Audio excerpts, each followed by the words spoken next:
193 emergency. What's your situation? Please help me. My wife is having a baby. I need an ambulance now. Sorry, sir. We don't have any ambulance in your area. You need to get yourself to the nearest hospital on your own. We are very sorry, sir. Okay, I take her on my bike.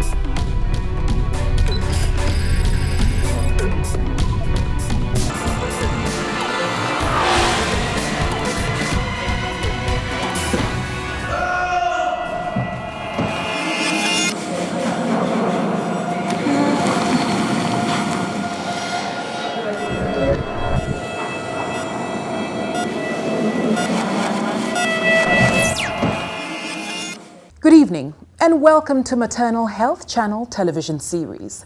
My name is Anita Erskine and I'm your host. Children are our most valuable asset. In Ghana, however, about 80 newborn babies die every day before reaching the first month of their lives.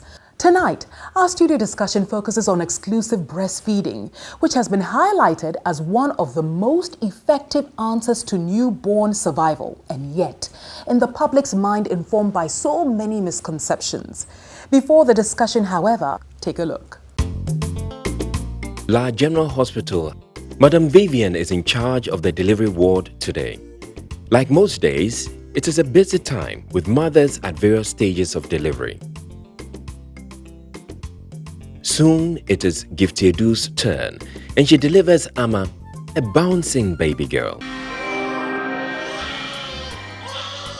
Baby Amma is put on the chest of her mother, and within 30 minutes, she is breastfeeding. The breast milk that comes in the first few days of life, the colostrum, is rich in antibodies, and antibodies are proteins that help us fight infections. We normally call it the first immunization for the child. So the child gets this and the child is protected from a lot of infections. There's something also in breast milk called lactoferrin. It is a whey binding protein that binds to iron binding protein in breast milk. And it binds to iron and prevents one common organism called E. coli, which causes a lot of gastrointestinal infections like diarrhea in newborns. So if you breastfeed your baby, this lactoferrin will bind to the iron and keep it away from E. coli. And so your child will have less or fewer episodes of diarrhea. So generally children who are breastfed tend to have a stronger immunity to fight against common bacterial diseases, common illnesses that will cause coughs, colds, diarrhea, infections of the ears. We encourage our mothers to exclusively breastfeed because one, it is very cheap. Two, it is not contaminated by any bacteria. It's at the right temperature, so you don't need ingredients to prepare it.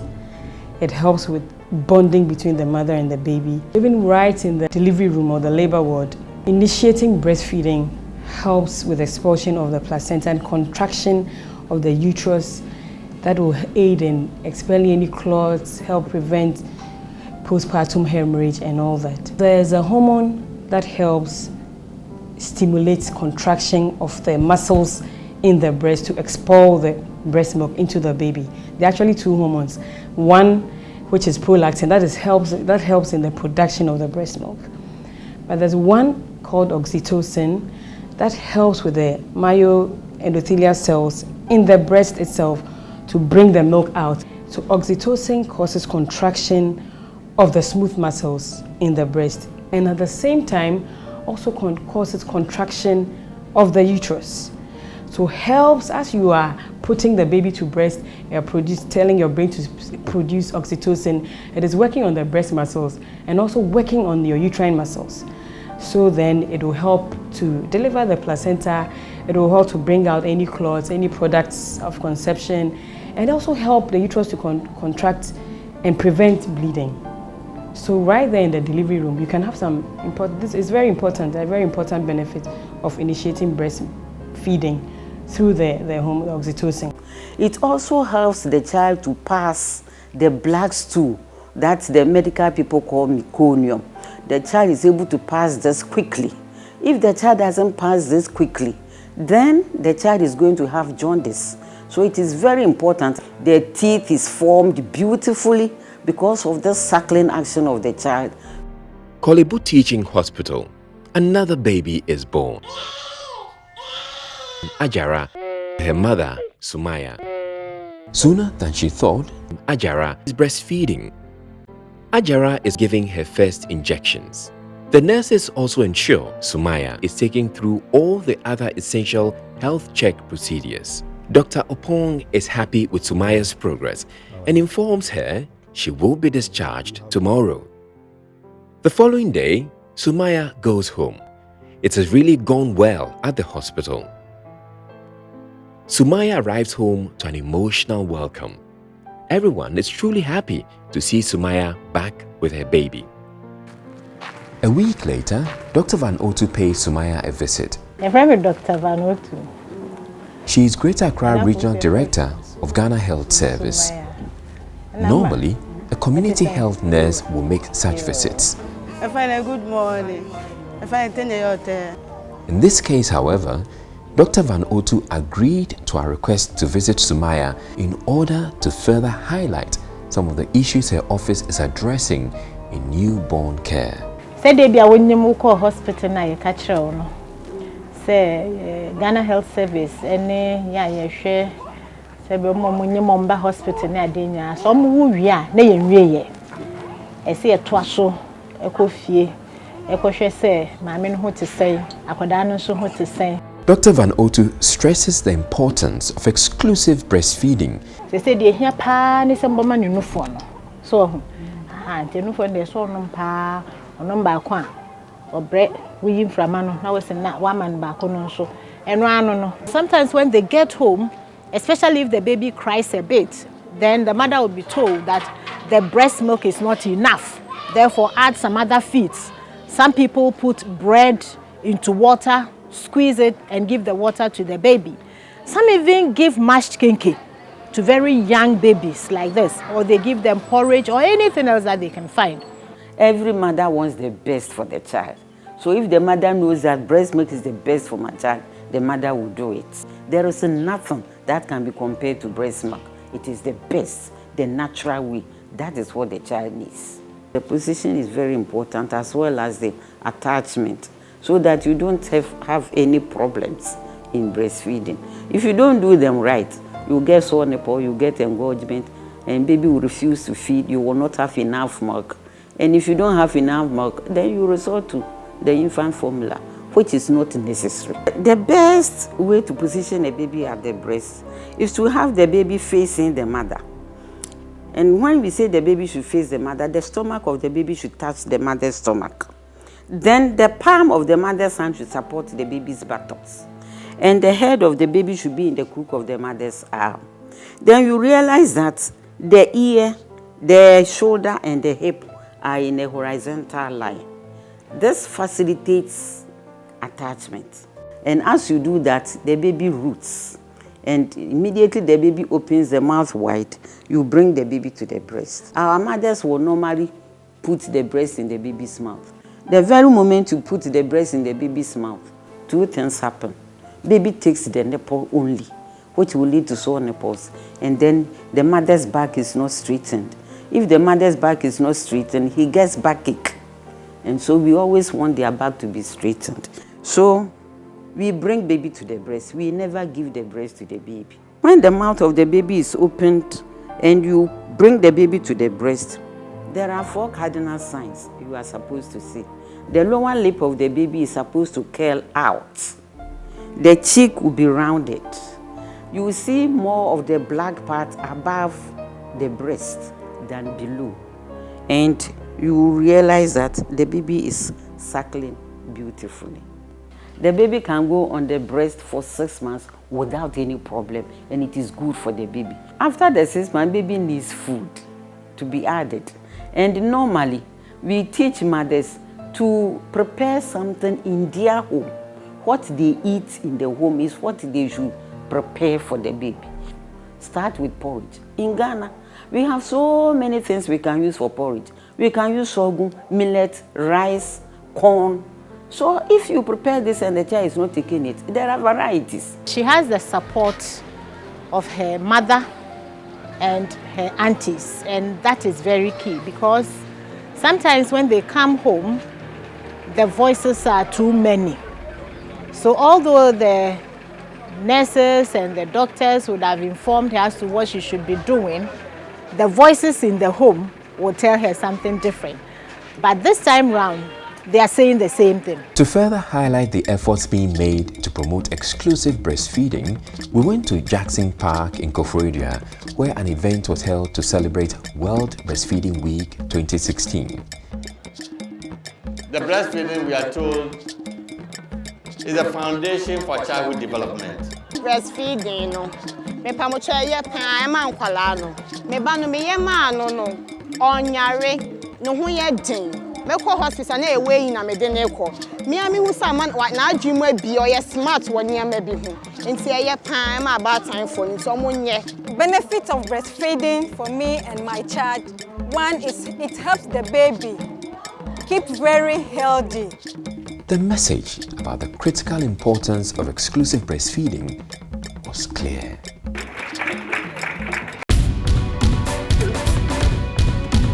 Great moments. And in the studio, of course, I've got Mrs. Eunice Saki Mate, who is the National Coordinator, Breastfeeding Program for the Ghana Health Service. Mrs. Mate, you're very welcome. Thank you. Beautiful moments we just saw in there. Your views on the documentary we've just seen. The documentary is really wonderful. And especially the way you captured the first moment the baby came out, how the baby was screaming. Yeah.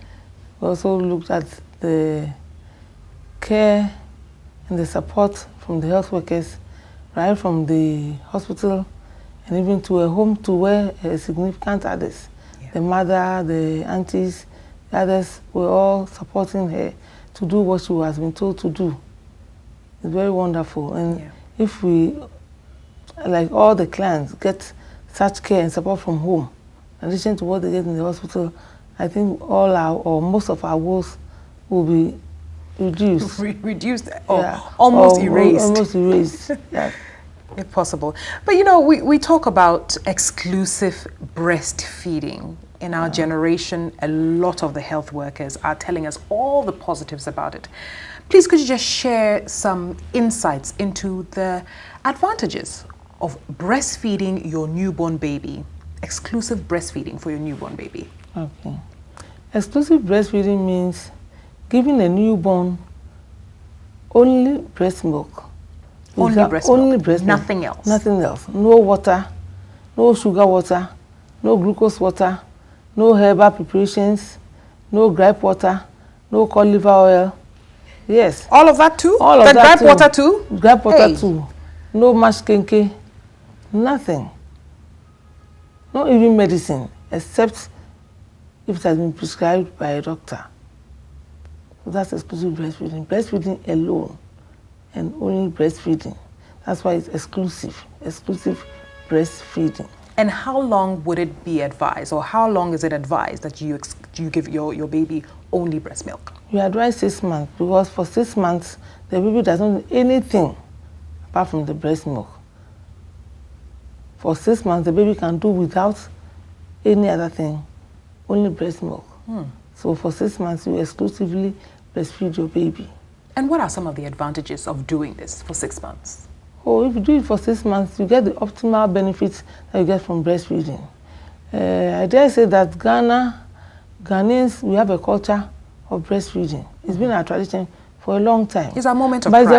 By the way we do it, we don't get the optimal benefits. I see. So it's the exclusive breastfeeding which will give you the optimal benefits, like protecting the baby from later on illnesses in life like diabetes.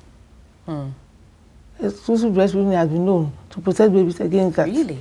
Against the cancers. So you talked about the positives. Now, there are definitely no negatives. No but negatives. environmentally, there are issues, especially when it comes to our communities, especially when it comes to our friends and our family. Everyone has something to say that contradicts what you mentioned. For example, the weather is hot. The baby needs water. Research has shown that even in the hottest climate, a newborn baby for the first 6 months does not need any water apart from what is in the breast milk.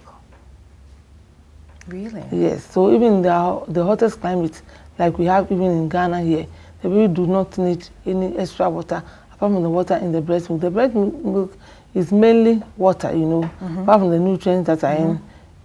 There's enough water in it to be able to cater for the baby's thirst. And what shows that the baby is really getting water from the breast milk is that you see the baby wetting the nappies. You can change the nappies more than 6 times in a day. If the baby doesn't get enough water, how does he urinate? Urine is the excess water. So if the baby doesn't get any water in the breast milk in the first place, the baby will not be able to urinate. Mrs. Mate, Yes. second question. Oh, my baby is growing very fast. My baby is always hungry. Breast milk is not enough. Maybe the baby is 3 months old. And I want to add a little bit to his or her diet. What is wrong with that? It's very wrong. You don't need anything else. As I'm saying, for the 3 months that you are talking about, that the baby put on weight. When you go to weighing, the weighing session, the baby is putting on weight. So the baby is getting enough. You know, it's individual differences. There are some babies who eat very well, others do not. So those who eat very well, they seem to be clamoring for food every time. And from personal experience, I've seen that it's not just the breast milk sometimes that the baby wants. The fact that they are near to the mother, you see, very close to the mother, it gives them comfort. Yes. So some of them just sometimes suck without being hungry. They just want the comfort of being near to their mother. That's why they want always to be near the mother. And the fact that the baby cries doesn't mean the baby is hungry. Babies cry for different reasons. They don't have any language. Their language is just the crying. So whether they're feeling uncomfortable, maybe the baby has poo-pooed, the baby has wet. It may not be hunger. It may not be hunger. It may not be hunger. It's not every time that they cry that they want breast milk. But Mrs. Mate, you know, thank you very much for mentioning how the baby is getting fluids. What about the mother?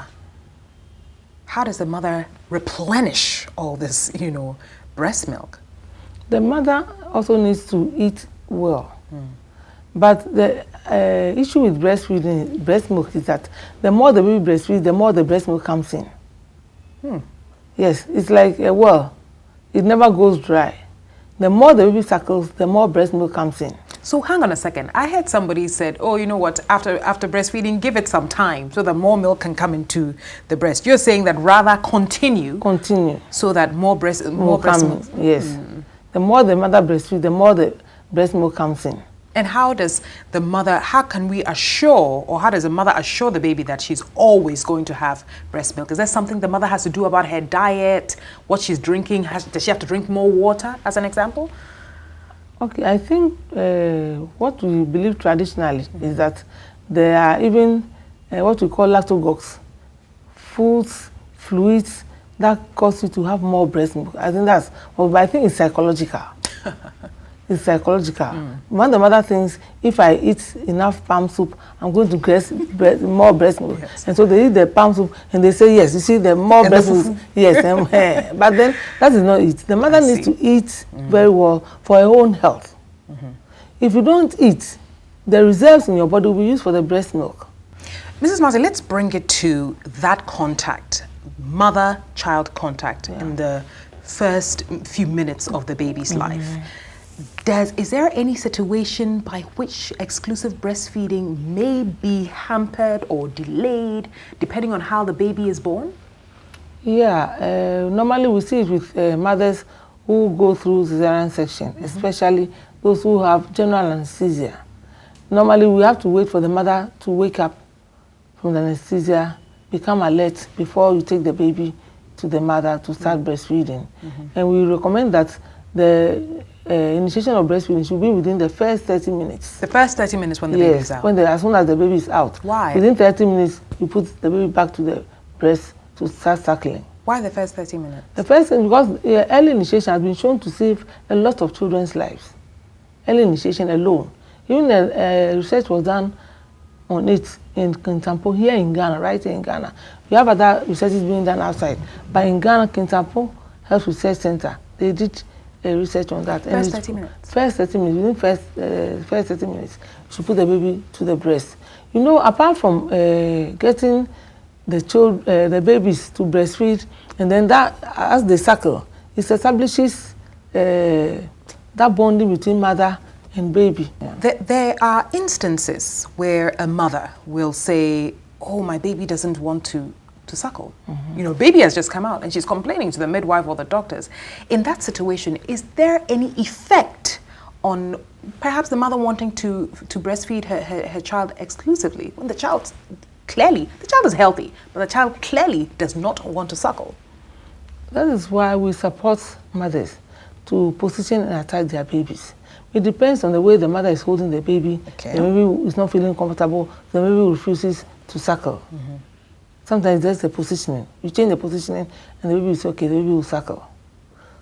Or sometimes it may be if the baby refusing to suckle. Well, that is very rare. I've not seen a baby who has come out and does not want to suckle. It's very rare. What about situations where the baby just doesn't like the milk? Is that possible? The mother's milk? Well, I have not met one like that before. As I'm saying, it will be very rare. Yes. I can't say never. Yes. But sometimes we have some rare cases here and there, but it is really very rare that a baby does not like the mother's own milk. Mrs. Martin, thank you so much for teaching me and all the mothers to be out there the positive, the benefits of exclusive breastfeeding. All right, see you next time.